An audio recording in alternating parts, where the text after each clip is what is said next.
Selamat pagi, salam guru penggerak. Perkenalkan, saya Francisca Iponimanek SPD, calon guru penggerak angkatan 11 dari SMA Negeri Bolan, Kabupaten Malaka. Di sini saya ditemani rekan saya, Ibu Gradiana Ansila Berek SPD, sebagai guru mata pelajaran sejarah di SMA Negeri Bolan. Pada kesempatan kali ini, kami akan melakukan kegiatan pra-observasi di mana saya berperan sebagai pengamat atau observer. Selamat pagi Ibu Ansila. Selamat pagi juga Ibu Ivo. Bagaimana kabarnya hari ini? Kabar saya baik. Oke, puji Tuhan. Ibu Ansila, hari ini kita akan melakukan percakapan pra-observasi. Sebelumnya saya sebagai supervisor akan melakukan supervisi dengan mengamati jalannya proses pembelajaran yang akan Ibu lakukan di kelas nanti. Adapun tujuan dari supervisi akademik untuk mengetahui dan juga mengevaluasi jalannya proses pembelajaran yang Ibu akan lakukan nanti. Berikut ini ada beberapa pertanyaan yang akan saya tanyakan ke Ibu. Silakan. Oke, terima kasih. Berkaitan dengan tujuan pembelajaran, kira-kira apa tujuan pembelajaran yang akan Ibu capai dalam observasi nanti? Berdasarkan rancangan pembelajaran, saya buat ada 2 tujuan pembelajaran yang ingin saya capai. Yang pertama, melalui eksplorasi bahan ajar, peserta didik dapat menjelaskan latar belakang dan tujuan kedatangan bangsa Barat ke Indonesia. Yang kedua, melalui diskusi kelompok, peserta didik dapat menganalisis proses kedatangan bangsa Barat ke Indonesia. Oke, baik Bu, berarti ada 2 tujuan pembelajaran yang nanti ingin dicapai saat pembelajaran nanti.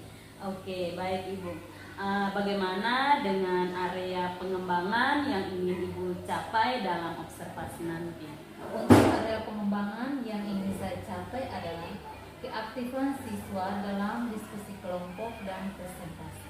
Oke, baik Bu, berarti saat diskusi kelompok dan presentasi itu yang nanti akan menjadi fokus perhatian saya pada saat observasi. Oke, baik Bu. Kira-kira bagaimana rancangan pembelajaran yang ingin Ibu terapkan di dalam kelas, mulai dari yang pertama strategi pembelajaran, kemudian model pembelajarannya itu seperti apa, atau juga metode pembelajaran yang akan Ibu gunakan nanti. Strategi yang saya persiapkan yaitu menyusun modul ajar dengan modal pembelajaran discovery learning. Saya akan melakukan pembagian kelompok dan siswa berdiskusi untuk menjawab pertanyaan di LKPD, kemudian mempresentasikannya di depan kelas. Metode pembelajaran yang saya gunakan adalah diskusi kelompok dan tanya jawab. Oke, baik Ibu. Berarti strategi yang Ibu siapkan untuk pembelajaran nanti dengan menyusun modul ajar, kemudian ada LKPD juga. Saat dalam pembelajaran juga ada pembagian kelompok diskusi dan sampai pada presentasi. Baik Ibu. Kira-kira kapan Ibu akan melakukan pembelajaran di kelas dan nanti di kelas berapa, jam keberapa Ibu? Saya akan melakukan pembelajaran pada hari Senin, tanggal 4 November 2024, jam pertama dan kedua di kelas 11A. Oke, berarti nanti pada hari Senin, tanggal 4 November 2024 ini, saya akan datang ke kelas Ibu di kelas 11A, jam pertama dan kedua. Oke, nanti saya akan melakukan supervisi untuk melihat dan mencatat hal-hal apa saja yang terjadi di dalam kelas. Secara khusus fokus saya pada area pengembangan yang sudah Ibu sampaikan di awal tadi. Oke, baik Ibu. Sebelum kita mengakhiri percakapan ini, kira-kira apa yang Ibu dapatkan dari percakapan kita hari ini? Ya, dari percakapan ini saya mendapatkan gambaran tentang bagaimana jalannya proses supervisi nanti. Oke, baik Bu. demikian percakapan pra observasi kita kali ini. Nanti setelah Ibu melakukan pembelajaran di kelas, kita akan bertemu kembali dalam kegiatan melakukan percakapan pasca observasi yang nanti akan didampingi juga oleh pengajar praktik saya. Oke. Ya, baik Ibu Ansila, terima kasih banyak atas waktunya. Selamat pagi dan tetap semangat untuk kegiatan observasi nanti. Ya, selamat pagi juga Ibu Info.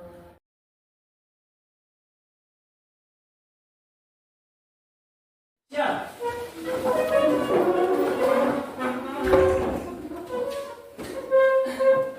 Memberi salam. Selamat pagi. Silakan duduk. Terima kasih, Bu. Oke, baik, sebelum kita mulai pelajaran, mari satu orang pimpin kita dalam doa. Tugas Ibu persilakan. Dalam Bapa ya Bapa di dalam surga, puji dan syukur kepada anak-anakmu kepada kebaikan hati, karena begitu besar cinta dan kasih-Mu kepada kami, sehingga kami semua dapat berkumpul di tempat ini dengan keadaan sehat dan selamat. Ya Tuhan, sebentar lagi kami akan mulai dengan kegiatan proses belajar mengajar kami. Sudi kiranya utuslah roh penerang-Mu untuk menerangi akal dan budi kami, sehingga apa yang disampaikan oleh Ibu Guru dapat kami pahami dengan baik. Ya Tuhan, inilah doa dan permohonan kami, mau selalu kami puji hingga sepanjang masa. Amin. Dalam nama Bapa Dalam Bapa dan Putra dan Roh Kudus. Silakan duduk. Terima kasih, Bu. Apa kabar hari ini? Baik. Oke, sebelum kita ini Ibu absen dulu. Ada yang tidak hadir? Ada semua? Ya. Oke. Ini hari kita akan belajar tentang kedatangan bangsa Barat di Indonesia. Ada dua tujuan yang kita capai dalam pembelajaran tentang kedatangan bangsa Barat atau bangsa Eropa di Indonesia. Yang pertama, melalui eksplorasi bahan ajar, peserta didik dapat menjelaskan latar belakang dan tujuan kedatangan bangsa Barat di Indonesia. Yang kedua, melalui diskusi kelompok, peserta didik menganalisis proses kedatangan bangsa Barat di Indonesia. Oke, selanjutnya kita akan membentuk kelompok untuk membahas bagaimana latar belakang dari kedatangan bangsa Portugis, Spanyol, Inggris dengan Belanda dan proses penjelajahannya seperti apa. Jadi silakan dibentuk kelompok. Oke, Ibu akan bagikan LKPD dengan materi ajarnya. Ada yang kurang mengerti?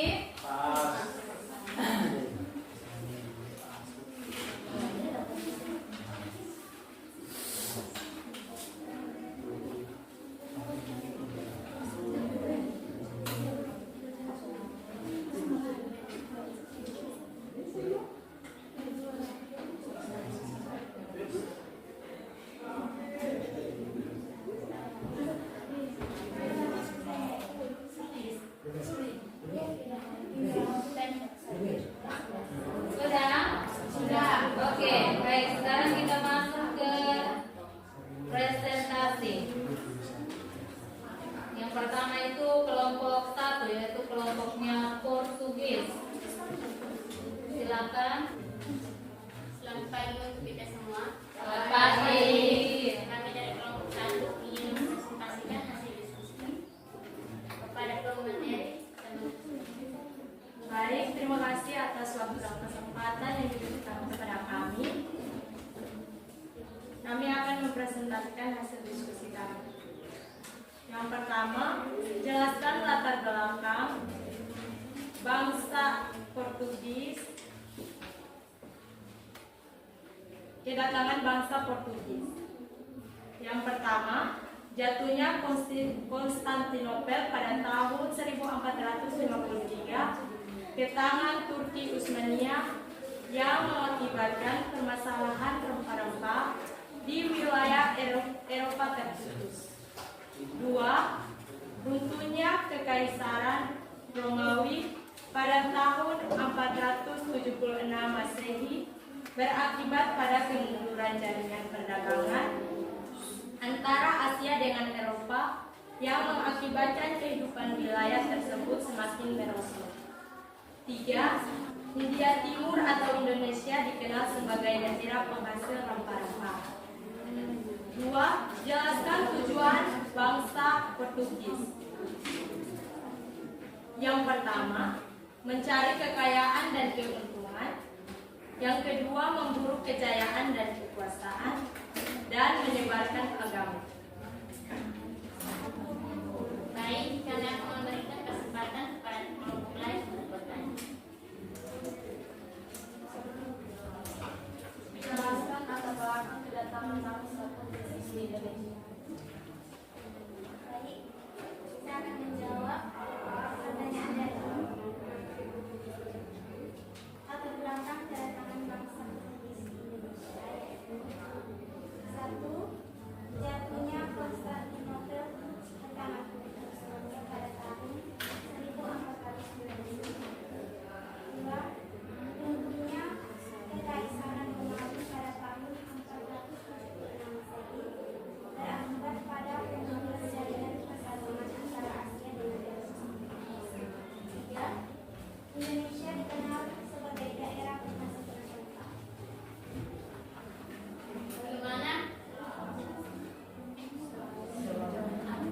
Bagaimana jawab kamu bisa dimengerti? Bisa. Oke. Apakah ada pertanyaan lain dari apakah ada pertanyaan dari kelompok lain? Baik, sekian presentasi dari kami. Mari kita berikan tepuk tangan. Oke. Semua sudah kembali ke tempat duduk masing-masing. Mari satu orang pimpin kita dengan doa. Doa ulang. Mari kita berdoa dalam mengungkapkan Dan berdoa Amin. Ya Tuhan, puji dan syukur kepada anak-Mu, katakanlah kembali kehadiran-Mu, karena Ibu besar cinta dan kasih kepada kami, sehingga Engkau telah memberikan dan pelajaran hingga akhir pelajaran dengan baik. Ya Tuhan, sebentar lagi kami akan pulang ke rumah kami masing-masing. Suri kiranya utuslah Roh Pelindung-Mu untuk melindungi kami, agar kami bisa tiba di rumah kami masing-masing dengan keadaan selamat. Ya Tuhan, hanya ini saja doa dan permohonan kami yang kami sampaikan lewat pengantaran Kristus Tuhan kami. Amin. Dalam nama Bapa dan Bapa dan Roh Kudus. Amin. Siap, pemirsa. Oke, terima kasih. Selamat untuk istirahat. Sampai jumpa minggu depan. Ya.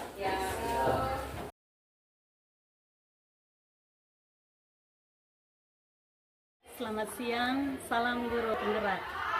Berjumpa lagi bersama saya Francisca Iponi Manek SPD, calon guru penggerak angkatan 11 dari SMA Negeri Bolan, Kabupaten Malaka. Pada kesempatan ini saya ditemani Bapak Milky sebagai pengajar praktik dan Ibu Ansila selaku guru yang sudah diobservasi beberapa waktu yang lalu. Nah, di sini kami akan melakukan kegiatan pasca observasi. Selamat siang Bapak Milky, selamat siang Ibu Ansila. Terima kasih atas waktunya.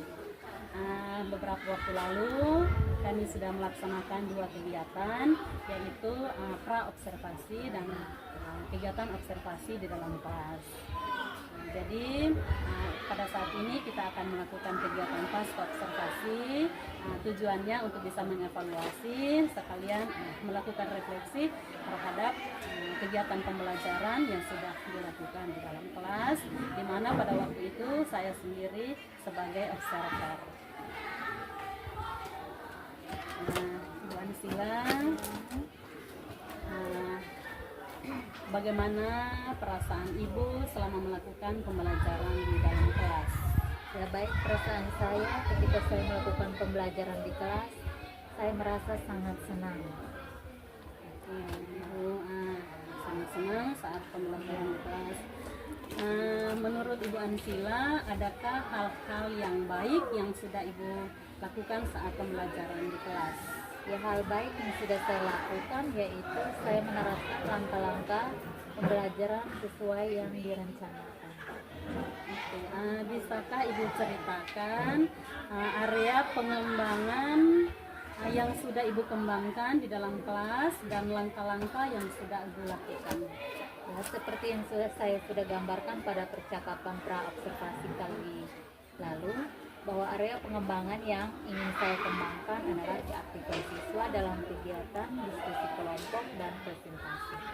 Langkah-langkah yang sudah saya lakukan yaitu saya membagi siswa dalam kelompok, kemudian membagikan LKPD untuk didiskusikan dan menjawab pertanyaan yang ada. Kemudian saya mempersilahkan setiap kelompok untuk mempresentasikannya di depan kelas.